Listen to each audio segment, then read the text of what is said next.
Teka, nag-message na rin si Mother D. Mother D, sabi, ano, seryoso ng ano, seryoso ng mga isyong pambansa. Pag-usapan na lang natin yung sex life mo, Mother dear.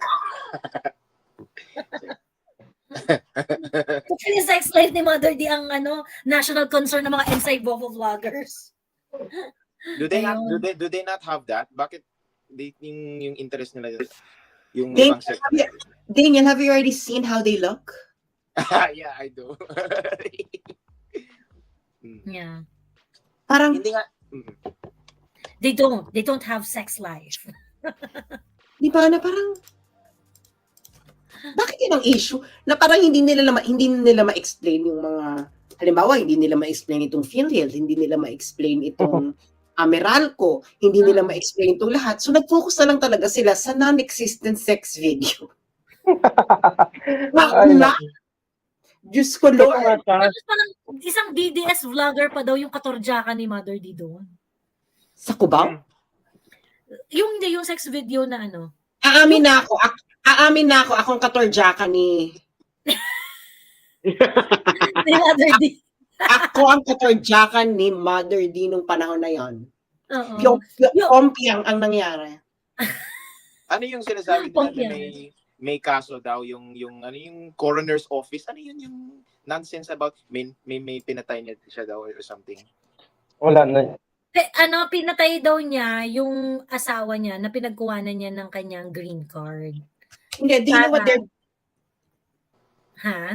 Do you know what they're doing to Maharlika? What they're doing to Maharlika is they are baiting Maharlika na magsasalita sila ng napaka-libelous na mga sasabihin para ma-trigger si Maharlika na magsampa ng cyber libel. And in order for Maharlika to do that, she has to go home. And of course, when she goes home, bardagula, ano na yan, gurgura. That is the only reason behind that. Gusto nila matrigger si Maharlika umuwi.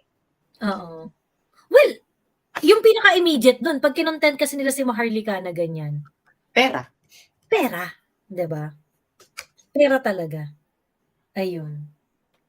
Kung akong vlogger, hindi ko napapansinin yan kasi the more na pinapansin natin yung kay Mother D, nalilihis na yung usapan eh. Yeah, there's also there is this recent dun sa Reddit, sa Twitter, may isang demolition job against Professor Anna. We're not minding that, you know. Anong sabi? Well, sabi niya they're questioning her professorship, tapos ni Prof. Anna? No, tapos may speculation na we are being funded by isang Chinese, yung Chinese equivalent ng National Endowment of Democracy. Speculation yan eh. Yung NED, on record that they're funding Rappler and Vera Files. Ang equivalent ng NED ng China? Well, according to yung may isang yung the Daily Netizen, ewan ko yung sinabi niya, pero let me check here.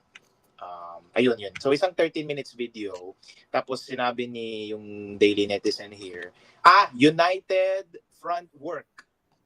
United Front Work? Ano yan? Yun nga eh. I've never heard of this. Tapos sabi niya, yung Asian Century, yung institute namin, yung think tank ni Kamentong, is being funded by this United Front. I have never heard of this United Front Work in my life. Ginugol ko na, United Front Work Department is a department of the Central Committee of the Chinese Communist Party. Tasked with United Front Work, it gathers intelligence on, manages relationship. Ano to? Parang CIA ng China? Ba't ang weird ng pangalan? United Front? Hindi, yan yung English translation. So, actually, we should not begin. 14 views eh. May yung itong 30-minute video sa YouTube. Pero wala silang like concrete, walang documents, walang, they base the fact from yung website namin ni Comment, yung Asian Century Journal was registered on 2022. Pero that was merely a rebrand, I think, kasi may ibang page na sila, yung Journeys, Chronicles of Asian Century, meron yung Philippine Bricks. It's just a rebrand. Pero yung matagal na yan. So they're trying to question, yung website, pinatayo lang 2 years ago, ganyan, suspicious, at may funding daw. Yung tina-stretch nila yung narrative na wala naman.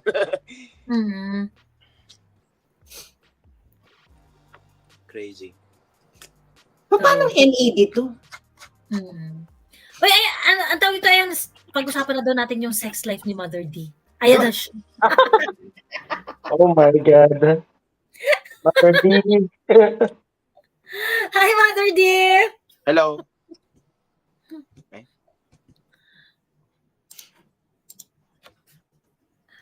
Ayan. Mother D, di ka pa naka-open. Naghang ata siya. Naghang siya. Ayan. Ayan na daw siya. Nakapatay camera. Teka lang ah. Ang corny naman ng mga pinagagawa nila. Parang,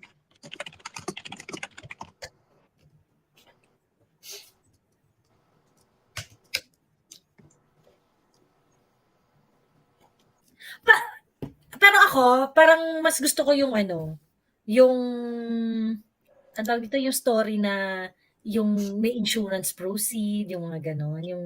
Kasi yung presentation nila ng kwento na yun, yung parang, na eto ang mga dokumento, nasa akin ang mga dokumento, ganyan-ganyan. Meron pang coroner's report, may mga ganon-ganon. coroner's report? Mm-mm. Coroner's office. Yeah, coroner's office. Mm-mm. Okay, so, ano raw na? So, nirelease niya na yung coroner's report. Hindi, hawak-hawak lang. Awak lang nila. Alam mo, I must, kailangan na natin mag-advocate ng mental health awareness. No? Parang, Lumulungkot na yung buhay nila, no? bakla, parang, has life made so difficult to you? Sure. Anyari sa inyo? Diba na parang, Saan si Mother D? Oo nga eh, Mother D. I think she's fixing her ano yata. Sabi niya, nag-message siya, andito na ako. Sabi ko, wala kang mother na ano. If you're joining by iPhone, ma'am, kasi may issue din ako dati ganyan, you i-quit mo yung app tapos i-open mo ulit yung link. That's what I did. If you're using iPhone, may ganyang glitch eh. Ayan, close the app, tapos rejoin again with the link. Tapos Rejoin, okay. Oo, yun yung ginawa ko last time.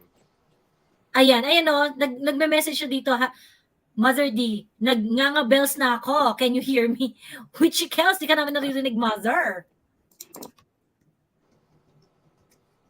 Ayan. They are so depressed, mga nabuang na, sabi ni Tita Gloria Ozawa. Ano na yan niya, dahil dito yung parang feeling ko, they are just trying to get the best out of it. Kasi nga, pagka kinontent mo si Mother, bongga sila sa views. Wala naman silang views kung hindi si Mother yung topic. Bakit wala? Hello? Yan, Mother, ayan ka na. Ano ba yan? Just so excited na ako mag-usapan yung mga sex life natin. Nakakaloka. Kanina pa ako nag-hello. Joey. Ayun. Ayan. Anong gusto mong posisyon? Gusto niyo ba sabit-sabit ako sa trapeze? ay, gusto ko yung trapeze. Very, very cute. Kabataan ako. Baka hindi niyo kinaya yan. Very cute. Yeah. Anyway, narinig na ako. Kanina pa ako hello ng hello. Well, thank you, Joey, sa si Daniel. Ayan, ulam ka raw ng bayan. Mukhang gusto mo akong talbugan. Nakakaloka. Kung ulam ka ng bayan, ano ako? Ano kami ni Saz? Anyway. Mother, ano yung ang tawag dito, gusto naman ng kwento. Kasi di ba gusto lamang po, sandali lang. Gusto lamang po namin linawin na si Daniel po ay isa pong adult na. Baka mapagkamalan. Adult na po siya. Baka mapagkamalan tayo ditong exploiting naman. Sabagay, madaling araw na to, no? Wala na mga bagets na nakakarinig sa atin. So, pwede tayo mag-orgy katulad ng sa Malacanang. Yung ginagawa pwede rin naman tayo mag-orgy. Anyway. Okay. So, actually, sige, yung mga nagme-message sa akin na mga haka-hakang kaletya ni Lisa. Si Lisa lahat yan. Tama kayo, distraction lahat yan. Pero dahil gusto ko pag-usapan ng ating sex life, di game na game ako ngayon. O, magtanong ka na about sex life. Lahat kayo dyan. Yung anak ko nasa tabi ko pa, ha? Tapos sabi ko, sasagutin ko lang to anak ko tong sex life na ito. Gusto ko to. Favorite ko tong topic na to. Anyway. Yeah. Mother, ano daw? Ang tawag dito, Ah, Ano daw? yung yung kasi hindi ko nakita yung ano eh, hindi ko nakita yung fina-flash nila na video na eto oh ganyan ganyan. Pero yung parang May video ako picture, na nakipagtsuktsakan, ganon? oo, may picture eh. Meron silang flash na photo na parang nakahiga ka, ganon. Ganon ka totoo, mother? Matitihaya ka. Actually, Sa madalas naman akong tumitihaya, pero I believe yung picture na yon, iba yung tumitihaya na yon. Baka nilagay lang nila yung ang picture ng lola ninyo. But ganun pa man, you know what? Ito revelation ko to sa inyong live Sasa. Pinangarap ko talagang maging bold star. Pangarap ko maging bold star at maging stripper. Totoo yun, pangarap ko yun, nabigong pangarap. Saan sa Las Vegas? Dito sa Amerika kasi nung ako yung napadpad sa Amerika, may nakilala akong kababayan natin na stripper siya, bonggang-bongga siya, payat-payat niya, hindi naman kami magkasing payat. In-encourage niya ako na mag-strip sa daw Amerika, ako. mother, yung stripper lang talaga. Yung Yeah, kumbaga sa strip. tapos may rate, ano? Yung talagang, Yes. ano. Alam mo kaya nga sabi niya sa akin, Day, sabi niya, taga-Bisaya man yun, sabi niya, Day, mag-stripper ka na, Day. Sabi ko, hindi ko naman kaya yung mga pasirko-sirko mo. But anyway, pero alam mo yung mga stripper dito sa Jamaica, hindi sila katulad sa Pilipinas na binabastos sila. Respect, I mean, nagka-performer lang talaga. But but since yung pinag-uusapan natin, ay gusto malaman ng iba kung ako daw ba ay may sex video, di palabas sila ng buo, panonoorin ko para ma-identify ko kung ako yun. baka kasi nakalimutan ko na, di ba? Sabi ko kay mother, pag may sex video, tas totoo yung sex video, sasama akong makikiba sa'yo pag lousy yung performance mo. Kaya nga, isan mo sa akin yung buong video. Sige nga, pakita ka nila yung buong video kung ako yon. Doon lang tayo maniniwala, right? But anyway, in terms of sex life, my God, baka hindi nyo kayanin. Anyway, Mother D, yung sex life kung totoo man yan o hindi, no? Wala naman kaming pakialam dyan. At saka hindi yan national problem. Ang national problem, yung mga accusation mo talagang hindi nila kayang harangin. Actually, doon tama ka dyan, pero sasabi mo totoo man yun, hindi totoo, my God. Just kung may sex video ako, pagkikitaan ko ako mismo pagkikitaan ko yun, ibibenta ko. Sa totoo lang. Makapera ako sa sex video ko, hello, at saka proud pa ako, di ba? Bakit hindi? Ang desperate ng mga kwento eh. Pero di ba may bago, mother? I'll tell you something, okay? May nakausap akong kahapon dyan sa Pilipinas. Isa din siya may pangalan ito at kilala ito ng mga Marcos, okay? At ginamit din nila ito. Lahat ng mga lumalabas na propaganda, mga ganyang eksena sa akin, kay Inday, sa ating lahat. Si Sas, unang-unang biktima dyan eh. Di ba? Ikaw, Sas, ikaw ang pinakaunang biktima dyan eh. So anyway, lahat yan ay propaganda ng Malacanang kasi hindi nila kayang i-counter yung ating mga expose. So, tama kayo eh. Kung nagpupok-pok ako, anong pakialam nyo? Gusto kong mabuhay. Hindi naman kayo public official eh. Hindi naman, Yes. Pero talagang lahat ng mga eksena nila, desperate moves yan. Sabi nga ni Mother Pebbles, haka-haka lang. Totoo. Haka-haka lang kasi naman,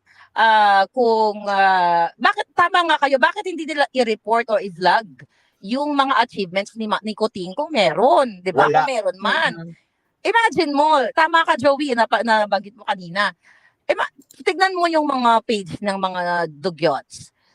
Kapag nilagay nila yung mukha ko, lagyan nila ako ng sungay, i-edit nila, may bold, may ganyan.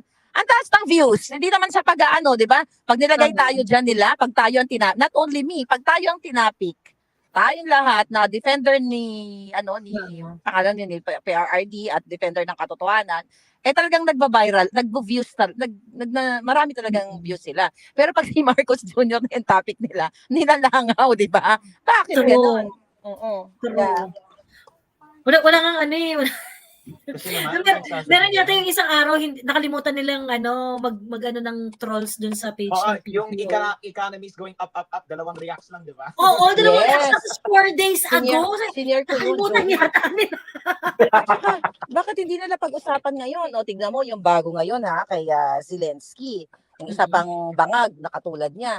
Imagine mo, nakikipag-usap na magpadala tayo ng mga medical personnel like nurses, Personnel. doctors. Imagine mo, nag-create sila ng kaguluhan kasi dadamay tayo. I mean, it's okay. Job opportunity yon sa ating mga health workers. But the thing is, hindi nyo alam kung gaano i-deal yung mga ganun may post-traumatic disorder. At saka, di ba, yung ano ka naman ng ID ko? Oh, ito. So anyway, so yun nga, palangga. Ay, sorry. So yun yung mga important issue na dapat tinututukan nila, hindi yung sex video ko. Oo nga. Knowledge. Ito mother, ito yung still photo nung ano. Diyos ko, Taray. grabe. Hindi magkakuna yung leeg mother at saka yung fez. Oh, well, definitely, it's ano yan. Yan ang tunay na deepfake. Para siyang parang Seiko films. Parang Di ganyan. ba sinabi ko sa'yo, Joey, yung picture ko nung back in 2009? Oo, ito. Oo. Kasi ito yung bago nilang pakulo. Ano Ang ba yung bago pakulo? nilang pakulo ay, ang tawag dito, nagpokpok ka daw sa Cubao noong 1990. Okay. Ano yung relevance niyan? If that's 1990? As in 1990? 1990. Ano? Nasa high school pa lang ako niyan tuwing summertime, nagsa-sideline ako kay mami mo, taga-gupit ng himulmol. Ayan. 99, bakla, matanda na si Maharlika dyan. Parang 25 na ata siya dyan sa picture na yan. No, ang picture na, pakita mo Joey kung saan galing yung picture na yan. Itong picture na to, 2009 picture, mother? Yeah, so yung picture na yan, ayaw ko, actually pinost ko yung pinakita mo na una. Syempre gandang-ganda ako sa sarili ko dyan at ang payat ko, no? Kaya ano yan, a throwback picture. I'm not sure kung galing yan dun sa Maharlika page na tinake down ng mga bangag.